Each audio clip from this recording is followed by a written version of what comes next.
What's going on, Dystopians?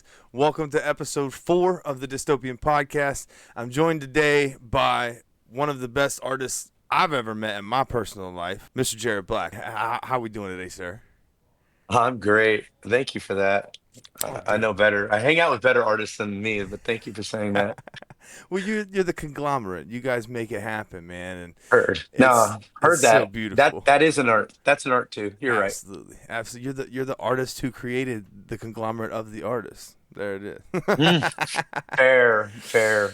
Oh man. Yeah, no, I'm doing great today, man. Thanks for having me on. I'm super Absolutely. excited about this. Well, thank you, Yeah. man. Again, you were number 4 on my list of people of importance, and I met you, and we popped off immediately, and you made my worlds 10 times better. So it was just cool Oh, meeting you. You had such good vibes, and like it was cool having somebody who I could be like, oh, there's Jerod. Let me go say hi to him today. So thank you. That's what I try to bring to the disc golf world and actually my everyday life, no matter where I'm at. But that's literally, I just try to be that, make you feel like you're having the best day of your life no matter what, and you have somebody out there's got your back for sure. be the light, bro. That's it. That's it. Yeah. Well, first question I ask everybody, dude. What's the beginning? How did you get into disc golf? My dad, Yeah. Okay. my father, he used to disc golf back in the late 70s, early 80s. And he also ball golfed. And when I think I was 16 or 18 at the time, the first time he like actually took me out and it was De La Viega. And that was my first disc golf experience. And I'm a pretty good athlete. And so I was pretty humbled because I compete with my dad and everything back then. And he was throwing through the trees pretty well, and I was hitting everything or hyzering left and didn't understand why this was happening. Told him frisbees are stupid. Um, didn't really have an appreciation for the game until he passed, and then I picked up his old discs when I went to visit my stepmom in California. And when I picked up his old discs, my buddy and I immediately lost like 6 of them in the Sacramento River at one of the disc golf parks there that's no longer there. But it was cool. It's a way to go. So I have like one left and it's cracked, but that got me back into disc golf. And then I started playing with my homies, and the rest is history, I guess. I got the bug after that. It's my connection with my father for sure. Well, that's awesome, man. It's always nice to have some sentimental touch to it, and I mean it's Gossage said the same thing about his connection with his father, and that's just kind of what they did. Chandler said the same, and it's Mm. it's so nice that disc golf can be a family sport. It doesn't matter if you're 6 or 60, dude. You can go out and rip some plastic. So hmm That's I have 3 children, and I have we just put in a course in our library, and the point is to get more kids and more older people into the game because it doesn't matter. You just get out there, even if you're walking the course. I see a lot of one discers that are older on our community, and I mhm. love seeing it. Yeah, doesn't matter. Yeah, man, I'm gonna be speaking to the kids, man. We've got 717. I've reached out to Doomsday. We're gonna be putting together a little package to donate to the high school. My wife works at the high school, and I found out the other day that they're playing disc golf in gym class by throwing ultimate frisbees through hula hoops. And I was like, Oh, no, we got to fix that. So Doomsday's sending me a box of like I think they said like 15 mids and a couple putters, and then I have my old practice basket. I'm just gonna stick her up with 717 stickers and hand it over to them, and we're gonna get those kids set up. So dude. Way to go. That's the way to do it. If, until you put something there that's actually disc golf, until you can get the funds to put something bigger in, people will start kicking in when they see that the kids like it because it's a healthy outlet. There's no reason absolutely, not to that's how put I this into started from therapy, dude. So I mean Mm, that's what it is for me. But man, heard. kind of shifting gears from the Okay. disc golf side to the Guardian Alien side. How did Okay. this come about, man? Like where did this come from? Well, the Guardian Aliens is just an idea I had long ago sitting in my cell in previous me days when I was a bad boy. And I wanted to do something to kind of change the world. And I didn't want it to have uh, a religious context. So everybody knows what a a guardian angel is. And I don't, I want to be the same thing, but different because I'm not. from everywhere I come. I'm not from there, but I want to be able to hold space in a way that's positive and still be a guardian of wherever I walk. And so the guardian aliens was a way to saying I'm not necessarily right or wrong, but I know I'm doing this from the bottom of my heart with like a positive, intent. And so I just want to lose like I'm right, you're wrong. There's only one way to do stuff. And it's a different way. I come a lot differently than other people in my everyday life, the way I do things. I feel because we're all aliens, we're from some other path, we're from somewhere else, we're all from stardust.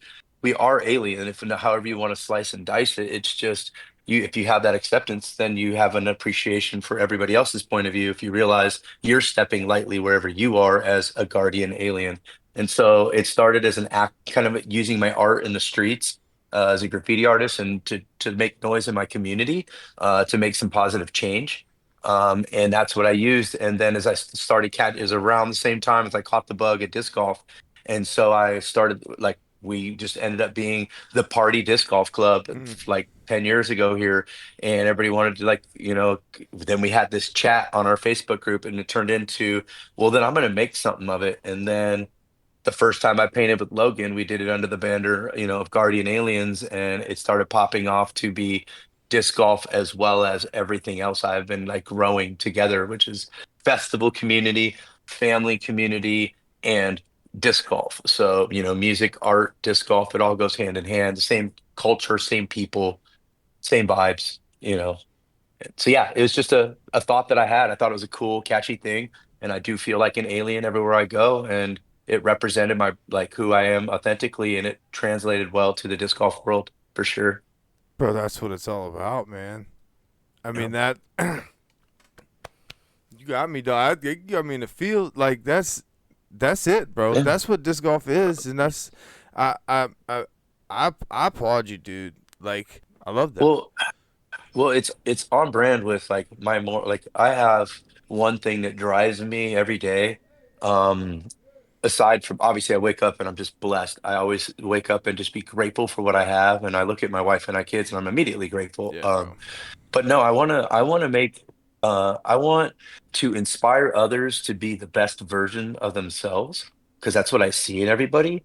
And so if I can use my antics, my power, my like alien ways to make you see like the best version of you that I see, and I can help you achieve you being the best you, then I've reached my goals and I've done everything I need to do in a day. And if I wrap that up in everything that I do, um, I'll live a rich life. I'll be fine. It doesn't matter what I do. And so it's just like constantly serving others by trying to empower them to be the best versions of themselves, with whatever tools I have at the time. Disc golf is a great avenue for that Yeah, because, bro. yeah, Wow. yeah, Wow. that's the Thank guardian aliens. Yeah, it's a bunch of us that really do care about each other, and we just try to connect in our weird way and like bring everybody else that space where you can also just let loose and be yourself and accepted for that, and like let's hug some discs and laugh about it. bro. I mean that's it. That's it. And I mean that's what you provided me at Worlds, dude. Mm, walked up to you and said, thanks. "Hey, I know Brennan," and you were like, "Okay, you're family. Like, come hang out with me." And that was that. So like, I mean, the next Yeah. 3 days were dope. So, I mean, dude. World's is pretty fun, man. Oh, dude, that Yeah. alt mart was nuts. That alt mart was Yeah. sick. So I'm Yeah. hoping OTB, man. I OTB, actually they put on a good show. squad. Oh Uh, yeah. well, I mean, we've heard the story of disc golf. We've heard the story of Guardian Aliens, and kind of how you brought them all together, which was going to be my next Mhm. question. Do you Okay. have though a most meaningful piece? We'll just kind of move on from that one because you pretty much put a bow on that one. So I'm not gonna touch that one anymore. But do you have a most meaningful piece or something that means the most to you? Well, I mean, I'd still say the first one is the most meaningful to me because of what it represents. Every one of these murals, and they're pretty large in the series. They're all 16 feet by 8 foot murals, which is way bigger than what most people try to attempt in the time that we attempt.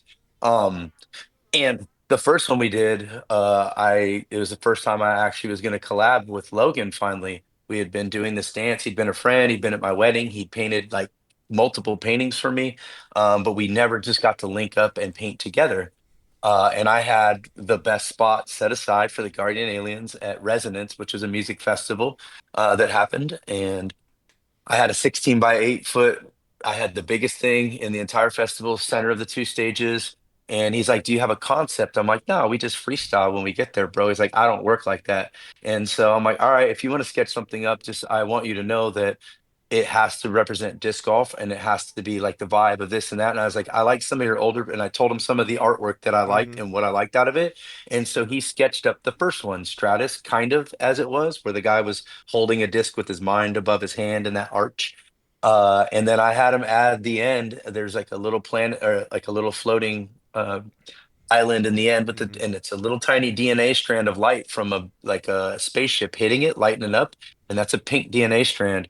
That was the public announcement of my wife and I being pregnant with our second child.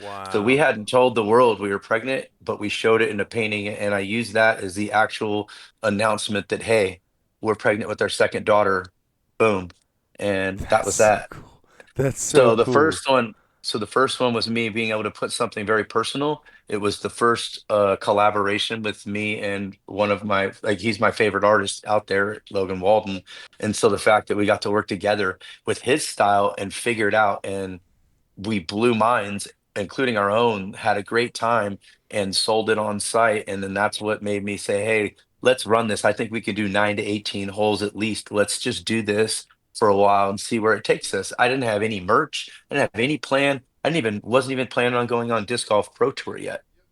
That one got so much attention, and then when I ended up going to a festival with James Conrad and Paige Pierce and Germ and all them at Halloween, they're like, "Why don't you bring this to Pro Tour, Jared? Like, this Mm-hmm. is insane." I'm like, "Hey, that's a great idea." And so I reached out and started trying to see if the Pro Tour would accept us coming in hot like that, painting, being a little wild, and it seemed to have worked out over the last 2.5, 3 seasons. So yeah. I, I, But I, that painting is my favorite, or has the most meaning because of that being the one saying, "Hey, we're pregnant with our second." So for sure, putting that message in yeah, there and making something. yeah, Dude, that's just. You're such a yeah. cool dude, Jared.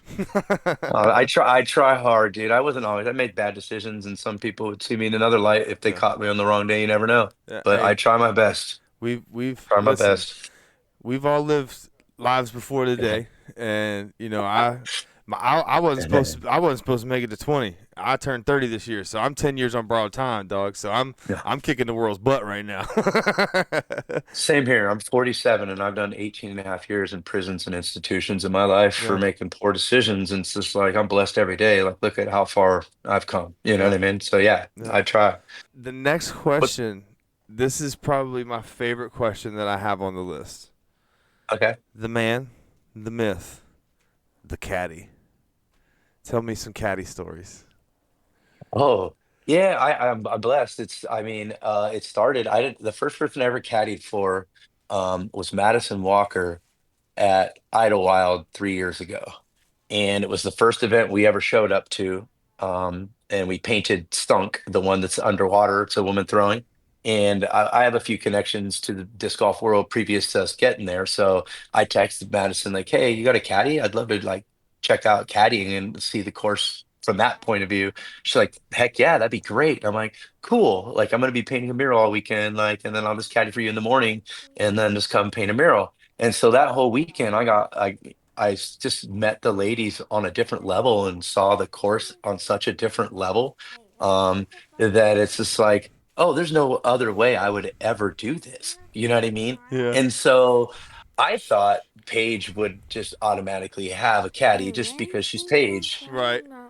When she parked and slept in her van, and she just roll out of her van behind our mural, and we just go, just run it, throw pink. And I just thought that was just, I'm like, dude, I'm Paige Pierce's cat. This is cool. You know what I mean? Oh, sorry. Cool as It's heck. okay. But yeah, and then so I started like, I told her like anytime I'm there, like she's like, yeah, it's yours 100%, like nobody else. I'm like, cool. And then this last season, I actually formed my entire touring season around what event she was going to be at. And so, went the distance. She's coming back from injury. I wanted her to come back and like get that Paige Pierce fight back. You Sure. know what I mean? And Have that and just support. ups and downs. Yeah, just be there on them bad days. Like I'll run around in the rain and hold your bag and laugh about it that we're playing on the second card out because you had a terrible day. Like that's what I'm here for. I'm here Yeah. for the whole party. Yeah. Yeah. Absolutely, man. Um, Absolutely. one of the wildest stories though was actually this year as well. Um, caddying for Paige going into D-Glow. Day one, she finds out her grandpa's like in the hospital, Mm. might be like dying, and then said, "But I might play through the tournament. I don't know. He might make it." And it was this big. We're not. I might not finish it, Jared. And to me, circumstances between disc golf pro tour and me, I had to cut the season short at that point. So I had known that that was going to be my last disc golf pro tour event this season until USDGC, which isn't necessarily one of their events. So I was like, dang, this is my last event. Um, she left her bag at home, so she didn't even have her discs. She had backup discs. Her grandpa's in the hospital, and it just, I wasn't set up with my booth. Everything was going not according to plan for my way, like to say goodbye until like October type thing. Yeah. Um, and so, but I was like, it doesn't matter. I'm gonna give my best. And I just really tried my best. That so hard at Deglow. I made so many new friends and like gave my effort. Halfway through, she had to drop. And when everybody saw that I was upset, crying for Paige as I got my last goodbyes and she took off to the airport, Kat Merch was there. And at the time, she was leading the tournament. Hmm. She's like, "What's up, big dog?" And she's a good friend. I'm like, "Yo, Paige's grandpa." And she's just like, "Yo." I'm like, she's like, "I don't have a caddy. Let's finish this off. Come caddy for me." And so I Right. ended up jumping on Cat. So it's like I went from Cat for two different like front runners in the tournament in one weekend, and Cat with the whole time she was like, "I'm playing for Paige's grandpa." She wasn't even playing for herself, and she was just sending it. It was so goofy and so fun. And I've caddied for her before, but it was Hmm. just like the wildest release because it was all my expectations were gone, Yeah. and it's just like. Wow, that blew my mind. And she didn't win, but Holland ended up winning, which is another friend. And that was fun to see her crying and winning on the card, seeing another Hmm. friend succeed. And so it says any one of my friends succeed at that point, they're all pretty close to me. It's like I tear up and get really emotional. And sometimes I get to spray champagne on them. It's like, but that one was fun to see two different friends that I'm on for the weekend, and then to see one of my closer friends on tour that I consider win. Yeah. Um, and just hold it down was just really fun to watch the whole Yeah. time. You know what I mean? Yeah. So that was That's probably one of the best experiences, for sure. that's Other than amazing. being on the bag when Paige won in Austin, like the second or third time I was on her bag, That's that was pretty sick. fun. That's Yeah. sick. Yeah, man. Yeah. Yeah, I think Yeah. I linked up with Barsby a little bit last year, Casey White a little bit last year, Paul Oman. So like, I All met some homies. cool people, and it's like, dude, I'm hopefully gonna have a media pass. I have VIP to two, so it's basically I'm just gonna show up first day and be like, yo, what's up? Who does anybody want a caddy? Because I'm gonna be following you anyways, so I might as well hold your bag. There's a bunch of people that are down. Some people are particular, but I Yeah. promise you, there's a lot of ladies that would be down. Oh, for sure. And men for that matter. I have a lot of the home. I've had people call me while I was in the porta potty, like done thinking that my day's done, and like, Jared, please, are you available? Come get my bag. And it's just I'm like, on hole three. I oh, can't do this. yeah. It's just like, oh, I'm so sorry. But yeah, no, I've had some really lucky time. Yeah. Oh, there's one more great caddy story I have for you, and it Okay. involves Chandler Fry. Oh, okay. So 2 years ago, um, we were at Idlewild. I had already caddied in the morning, and then I had already caddied again for I think it was Emerson. So I'd caddied twice, once or twice, and I'd already went through. And I was already like painting, chilling at my trailer, just like, totally just chilling with all the homies. Uh, and then Erica Stinchcomb came over. I got my hug and she started running off. I gotta go say hi to Chandler. He's in the middle of the round. It's an important day. He's got to get his USTGC ticket. He's got to like blah blah blah. And I'm like, oh snap! I'll run and say hi to Chandler. I run over to hole 11, which is kind of by Vendor Village at Idlewild with Erica. We get big hugs and he comes up moping and he's on a car with Brad Schick and someone else. He's like mopey. He's like, I'm not gonna do it. And I'm giving him a hug, and I'm like, "What's up, bro?" He's just like, I can't do it. I've got to go 4 or 5 down on the final like nine to get into USDGC. And he's like, the back nine's way harder. He's like, I can't do it, type thing. And I'm like, what do you mean you can't? You totally can. You want me to jump this right now? You want me to go get the vest for a third time? I'll caddy for you right now. He's like, would you, Jared? Done. And I had my Crocs on. I literally sprinted to the table at hole 18 where you put the dirty vests on. grabbed somebody's sweaty vest, didn't know who, put it right back on, ran over, jumped the rope. Everybody say, "Oh, this is going to be fun," you Mm-hmm. know. And yeah, Chandler got into USGGC because I made him believe in himself, and he literally shot just as good as he had to. He did everything he had to do, and made got his way in there. And so I ended up getting to like have like that positive effect where I did get them in against his own beliefs. I That's like amazing. yeah, and it made me feel like my worth is something, and it's not just about me dancing and having my best time out there. I'm actually helping people do what their goals are sometimes, you know, Sure. and that made me feel good. And it wasn't me telling him any decision. It was constant belief. It's like, dude, he asked me so many, what do you think I should do? I'm like, bro, I just don't ask me this. This is not what Paige does for me. Don't go, like, you got to believe in yourself. What are Yeah. you feeling? And I just kept just believing. And if it was a bad shot, we just kept pushing, and he did. He just crushed. It was amazing. I That's felt great. awesome. That's awesome, Yeah. dude. That's awesome. Yeah. Shout out Chandler, who's our last guest, and he's over. Let's see, he's getting ready to head to New Zealand right now. So I can't Woo! wait to see that footage, bro. Like we had We're Goss down on under, second son. episode, Chandler last episode. I've got another person from the Tour Down Under coming for episode 6. Like it's, dude, I can't wait to see all that. It's gonna be amazing. Mm. So. Speaking of, January, February, the cold for me at least off season. What are you doing, man? I picked up a full-time job at ARP Solar. So I'm a solar installation technician, I guess would be my title. But basically, I'm running around on roofs and building solar arrays for people, corporate and residential, in my region, getting long hours, super blue collar stuff, and I'm loving every minute. Putting all my tools and skills, like everything I love to do, I'm doing. And they have a flexibility to where next year I'm still going to be able to do, I had envisioned doing like 5 to 7 events next year, kind of pull back my tour schedule and go bigger like I used to with bring my whole family, Mm-hmm. make it more of a vacation slash Sure. go hard, and not so much a grind. And they might allow this to happen and help them because they have a solar powered trailer.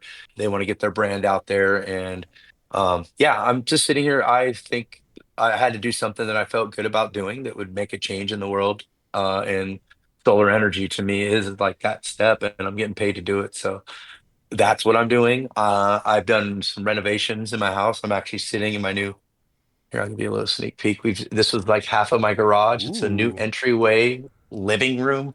I'm doing the second nice. coat of paint today. Um, I just built my daughter's matching lofted beds, with a lot of the lumber from the murals that we had, like building stuff on tour this season at festivals and on Disc Golf Pro Tour. That lumber's all been reused and put into beds and staircases and some of my framing of my home. That's So so I've cool. been a lot of landscaping projects, and I am in the works right now, kind of planning and getting this. There's a disc golf course for my community center, for my city of Athens. I'm going to be building and putting in, and I'm helping raise the money and like tackle some grants and stuff. So I'm just constantly sinking my teeth into projects when I have some free time, hanging out with my 3 girls. They're keeping me running around, and yeah, just nesting because we Yeah, get snow. So if yeah, I could it's do stuff coming. indoors, we've got it. There's snow on the ground outside right Oh now where wow, I'm at. So I just wow, played around in it. Yeah. nice, Yeah. nice. Let me see if Yeah. So yeah, he I'm came. just staying super busy, and we love the holidays. And as you can see, I'm in my festive pajamas. So my wife and I are like planning our holiday party and just getting ready for the holidays and stuff. Yeah. That's awesome, man. That's awesome. That's awesome. Well, I got two more.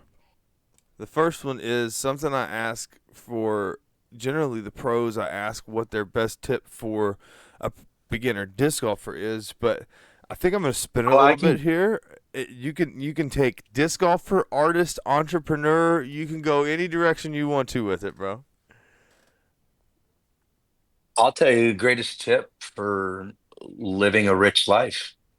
And that's if you just like connect with the person across from you, however you possibly can, by opening up, being quiet, getting them to open up, whatever it may take. Yeah. So my dad taught me this magic, and he said I'd be a rich man if I just followed it. And it's basically the core is whoever's across from you, doesn't matter. If you find out what their goals are in life and you help them to reach those goals, you'll live a rich life. And that's Yeah. it. And you define wealth by whatever you want. If it's you're looking for money, people will pay you for that. But if you're looking for rich experience and meaningful friendships, that's how you do it. And my dad told me the way I define wealth is he said, your network is your net worth. Mm. Last year was kind of an eye opening year for me. I turned 30 this year, and like life Mm. just kind of changed a lot. And I went from working 60 hours in the car business, making 100 grand a year, and thinking I had everything to, I don't make nearly that, but now I work 9 to 5 from home, and I have a family life, and I can be a dad, and I can be a husband, and I can provide things other than monotonal gain, and it's Mhm. been a blessing, dude. So I respect that statement 100%, bro. Yeah, I mean, I value by experiences and memories and being present, like constantly present. And then I draw from a wealth of experience because it's been so fun along the way. And I'm surrounded by people I love and then I'm invested in. So it's just like, yeah, it's the way to do it. That's amazing, man. That's yeah. Yeah. Well, What you got for me? You got another one, I I was gonna heard. say last question. All You got right. anything you want to promote? You got anything you want to put out there? Yeah, I mean, disc golf, it's rad. Being a kind human being is rad. No, seriously, that is Facts. promotion on it. No, Guardian Aliens, obviously. I'm gonna be doing a little tinkering. The website's not working the way I want to, so if you want to buy stuff, you just got to reach out to me via Instagram or the Facebooks. At the moment, my website's working, but everything is just not working right, and so I'm not quite sure. But I will be still in this disc golf game for a while, going out there, spreading art, hanging out, trying to build this community for sure. But I'm also fully dedicated to ARP solar and this putting a lot of renewable energy out there as we're messing up this planet and burning through stuff, you know? Gotta save it a little bit as much as we can. We gotta have somewhere Yeah. to live. So both things that I'm like working for or own or whatever you want to call it, they're both things I fully believe in. Like again, growing the disc golf community through art and fun, just being unique individuals and having fun with it, and then yeah, going out there and doing my best job and fixing and building solar arrays for people's, bringing solar to the people. Renewable energy. Yeah. Gotta keep the world alive, man. We only get one of them. I And don't then think some people Athens, get that. Ohio. I want to promote Athens, Ohio, where I Yeah. live, and this community where they're embracing, we embrace the arts and like festival community and farmers market community already. But they are really behind my push for disc golf and Good. they love what I've been doing out there and they're making it so it's more accessible here. I've already built, like I said, a course for the library. We've got several popping up around here and including a massive project I want to undertake and finish this year. So yeah, I mean, come check us out. Come visit me. Like we got space for you. I'd love you to see my little neck of the woods, what we grow here. Dude, you're not too far down the road, and I'll be moving Yeah. around this year, so I might have to make a little pit stop, bro. I might have to take you up on that. I have two courses on UDisc in Athens, Ohio. I have private courses that are mine that one's open to the public 24/7 and one's at my house. But you have to like get a hold of me and have me here to host you. So Dude, yeah, come play disc golf in my community with me and my friends. I It's super absolutely fun. will. I absolutely will. We will 100% make that happen this year. Yeah, bring your kids too. My For kids sure. like to play. We have cool stuff, trampoline, bouncy house. Like we're for that party. Yeah, bro. We'll take a little trip to Kings Island, make a little pit stop, call it a day. Oh, yeah. Yeah, Now I you're grew up in talking. Kentucky, so I've been to Kings Island twice. I love that place. Yeah, I mean, we have cool stuff here that you would enjoy, but not to that magnitude. Well, I mean, hey, I gotta entice the kids somehow. I'm like, Dad, I don't want to go play. Well, I'll take you to Kings Island. Okay, we can go play disc golf. Or yeah. Well, Jerod, I just want to thank you, man. You've changed my whole viewpoint on disc golf from the moment I met you, man, and it's really brought me into the community and part of what motivated me to do this and delve myself further into the community. So I just thank you for being you, dog, and thank you for agreeing to come on the podcast and hang out with me for a little bit, bro. Oh, dude, my pleasure. I'm humbly grateful. Thank you. Dude, absolutely, and we'll see you on the road this year. We are not good. This will not be the only time we interface. We're going to be face to face this year. So, Oh yeah, I'm getting more hugs and more shenanigans will ensue. oh, That's a fact. for sure, for sure. Well, Dystopians, thank you all so much for stopping by today and enjoying this episode with me and Jerod. Happy New Year's, everyone. This is Hmm. going up on New Year's Day, so happy New Year's to everyone. 2025 is going to be a great and prosperous year for me and for Jerod and for you. So, guys, put your Yep. seatbelt on. It's going to be a wild ride. Thank you all so much for stopping by today. Jerod, thank you for being here. We'll see you guys My next time. pleasure. Peace. Later.